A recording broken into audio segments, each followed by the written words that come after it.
হয়, যোৱাকালি সন্ধিয়া বৰটোৱা বৰবেটিৰ এজন বহুত ভাল এজন ল'ৰা গুলজাৰ হুছেইন তেওঁ শান্তিদান বজাৰত তেওঁৰ সৰু গালামাল কাপোৰৰ দোকান সামৰি যে ঘৰলৈ উভতে তেওঁ বৰটোৱা ঢিং নগাঁও সংযোগী গড়কাপ্তানিৰ পথত আমাৰ বৰটোৱা থানাৰ ওচৰতে এই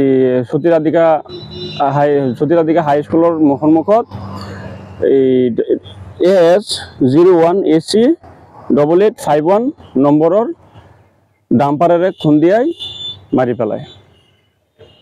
গতিকে আমি লগে লগে খবৰ পাই ইয়াত আহি লগে লগে মানুহজনক ইয়াৰ পৰা উদ্ধাৰ কৰি বৰটোৱা থানাৰ পুলিচ প্ৰশাসনৰ সহযোগত এইটো উন্নত চিকিৎসাৰ বাবে নগাঁও BPCH হস্পিটেললৈ প্ৰেৰণ কৰা হয়। মৃত ব্যক্তিজন চিনাকি হৈছে নেকি? চিনাকি হৈছে, তেওঁৰ নাম গুলজাৰ হুছেইন, তেওঁৰ ঘৰ বৰটোৱা বৰবেটি।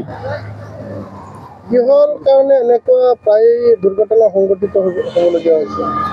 এইটো আচলতে ক'বলৈ গ'লে এই ৰাস্তাটো বৰ্তমান মানে একেবাৰে টু লেন পূৰ্ণ হোৱাত মানে কিছুমান গাড়ীয়ে মানে অভাৰ লিমিটত মানে একদম বহুত স্পীডত যায়, হাই স্পীডত যোৱাৰ ফলত মানে এয়া এক্সিডেণ্টটো সংঘটিত হয়। হয়, যোৱাকালি সন্ধিয়া বৰটোৱা বৰবেটিৰ এজন বহুত ভাল এজন ল'ৰা গুলজাৰ হুছেইন তেওঁ শান্তিদান বজাৰত তেওঁৰ সৰু গালামাল কাপোৰৰ দোকান সামৰি যে ঘৰলৈ উভতে তেওঁ বৰটোৱা ঢিং নগাঁও সংযোগী গড়কাপ্তানিৰ পথত আমাৰ বৰটোৱা থানাৰ ওচৰতে এই